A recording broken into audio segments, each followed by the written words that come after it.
توحید کا مبدا ہر ایک کے لیے ایک ہی ہے، اور وہ ذات جل جلالہ ہے۔ وہیں سے پیر اور وہیں سے ہی مرید دونوں کو نصیب ہوتا ہے۔ اور درویشی اصل میں اس کائنات میں تصرف کرنے کا نام نہیں ہے، بلکہ درویشی در حقیقت حکم کی پابندی کا نام۔ یعنی میں اپنے نفس کے خلاف سٹینڈ نہیں لے سکتا، نہیں لے پاتا، تو میں کسی صوفی سے مدد لیتا ہوں۔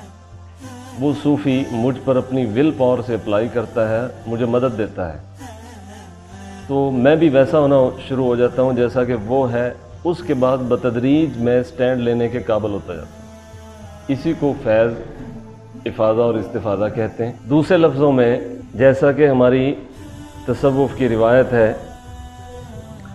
کہ ہم لوگوں میں شامل تو ہو جاتے ہیں لیکن ان لوگوں کو یاد نہیں کرتے، اور اگر کرتے بھی ہیں تو اپنے فائدے کے لیے کرتے ہیں۔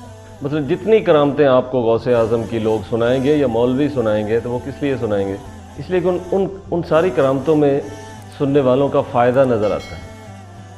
اب دیں گے انہوں نے زندہ کو مردہ کر دیا، یہ ہو گیا، اور مردہ کو زندہ کر دیا، اس طرح کی جتنا دیکھیں گے نا، وہ یہ ہوگا کہ لوگوں کو جو چیزیں چاہیے ہوتی ہیں ولی اللہ سے وہی بیان ہوں گی، اور جو نفس کو جن چیزوں کی ضرورت نہیں یا جو نفس کے خلاف آتی ہیں وہ بیان نہیں ہوں گی۔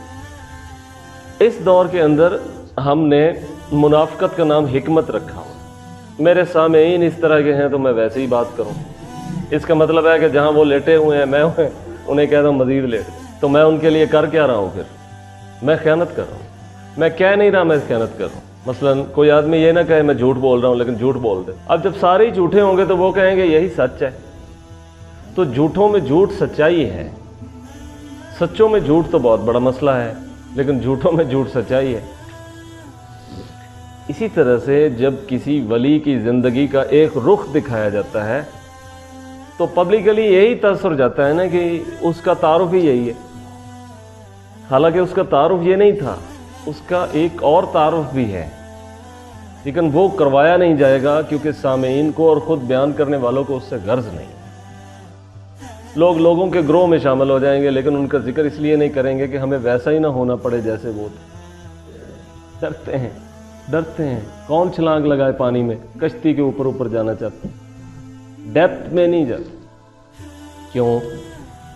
غرق ہو جائیں گے، غرق ہو جائیں گے، حالانکہ غرق نہیں ہوں گے۔ آپ کو پتہ ہے جو غرق ہو جاتا ہے وہ تیر پڑتا ہے۔ پھولی ہوئی لاش پانی کے اوپر آ جاتی ہے یا نیچے ٹھہر جاتی ہے؟ اوپر آ جاتی ہے۔ اس میں جو غرق ہوتا ہے وہی تیرتا ہے، دوسرا تو سہارا لے کے کھڑا ہے۔ تھوڑا سمجھیں، ہمارے تصوف کی دنیا کے اندر لوگ صوفیہ کے گروہ میں شامل ہو جاتے ہیں، اس کو کہتے ہیں بیعت یا اور نام ہے۔ گروہ میں شامل ہو گئے، گروہ کا پتہ ہی نہیں۔ میں کہوں کہ میں فلاں لوگوں سے نسبت رکھتا ہوں، مجھے فلاں لوگوں کا پتہ ہی نہیں، یہ بھی بھلا کوئی بات ہے؟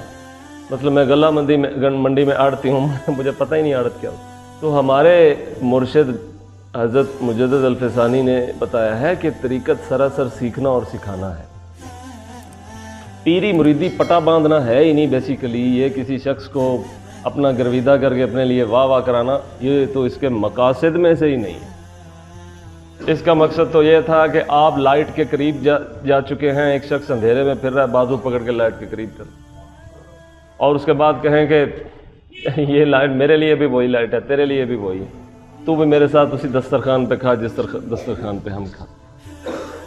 یہ بات اس کانٹینٹ میں کہی گئی ہے کہ ایک ہی بات ہے، اس دور کے اندر کوئی اگر مرید اتنا بڑھ جاتا تھا تو شیخ بھی اس کو سلوٹ کرتا تھا، عزت دیتا تھا کہ یہ دیکھیں یہ وہی کام ہے نا، میرے ذریعے سے کروایا گیا ہے، لیکن کروایا تو گیا ہے، اگر مجھے دیا جا سکتا ہے تو کسی اور کے لیے کیوں بند ہے؟ یا میں خود مختار ہوں،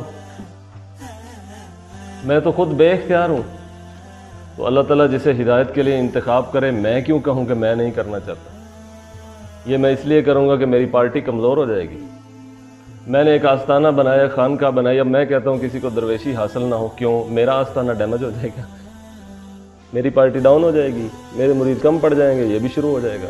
یہ بخل نہیں تھا اس دور کے، بخشش عام تھی، بخش دیا جاتا، ٹھیک، بیچ میں ایگوز آ جاتے،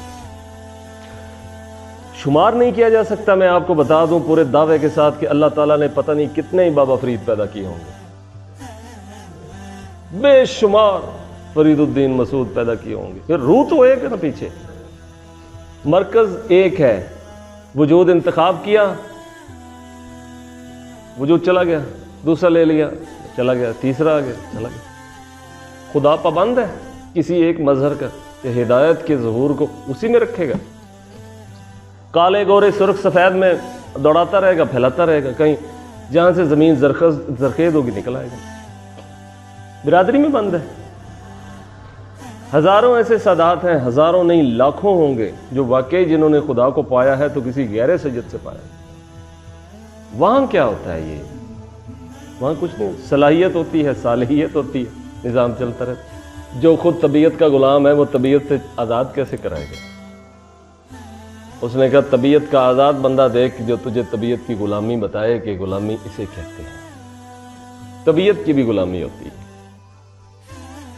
خیالات کی بھی غلامی ہوتی ہے. بعض لوگ خیالوں کے غلام ہو جاتے ہیں, جو خیال آئے چل پڑے, بھاگ پڑے, دور جا کے رکے, دیکھا اچھا یہ کیوں, یہ کیسے ہو. تو ہزاروں لوگوں کی جوانی اسی طرح برباد ہو گئی کہ انہیں پتہ نہیں تھا کہ اس سے گزرنے کے بعد کھڑے وہیں ہوں گے جہاں سے چلے, نکلنا کچھ بھی نہیں, نکلتا بھی کچھ نہیں. جی لیکن ایک ہوتا ہے کہ وقت ضائع,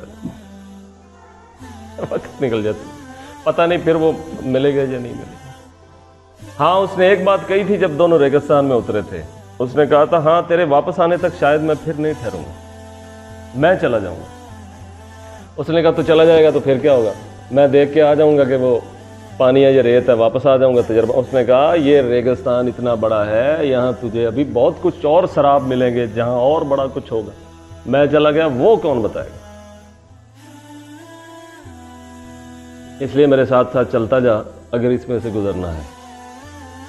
ہم دونوں مر جائیں گے, کل کو جب اٹھیں گے ہماری شناخت یہ ہوگی یہ دونوں تھے, کٹھے کٹھے چلتے رہے, پہنچ آئے. آج بھی ان دونوں کو اکٹھا ہی کر دو, وہاں اکٹھے تھے یہاں بھی اکٹھا کر دو. اس لیے رسول اللہ نے فرمایا جو آدمی جس سے محبت رکھتا ہے حقیقی, وہ اٹھایا جائے گا تو اسی کے ساتھ ہی اٹھایا جائے گا, اس کا حشر بھی اسی کے ساتھ ہی کیا جائے گا. کیونکہ یہ جو جہان تھا جہاں کچھ کرنا تھا یہ تو اس نے اسی کے ساتھ ہی کیا, اسی کے ساتھ ہی رہا, اسی کے ساتھ ہی جڑا رہا. تو ہم یہ محبت ختم نہیں کریں گے, اس کے علاوہ سب کچھ ختم کر دیں گے. ساری محبتیں, سارے تعلق, ساری رشتہ داری. ہدایت کی تجلی نظر آئے تو وہ رک جائے بندہ, یہ بتائے گا مجھے کہ شر کیا ہے, خیر کیا ہے, شراب کیا ہے, ریت کہاں ہے, پانی کہاں ہے, دھوکہ کہاں ہے, کتنا ہے, کس قدر ہے, کتنے درجے پر ہے, کتنا عرصہ رہے گا, اس کے بعد کیا ہوگا. وہ اگر اس سے ضائع ہو جاتا ہے پھر وہ کل جہان میں تلاش کر لے, اسے جوگی نہیں ملے گا, بہروپیے مل جائیں گے.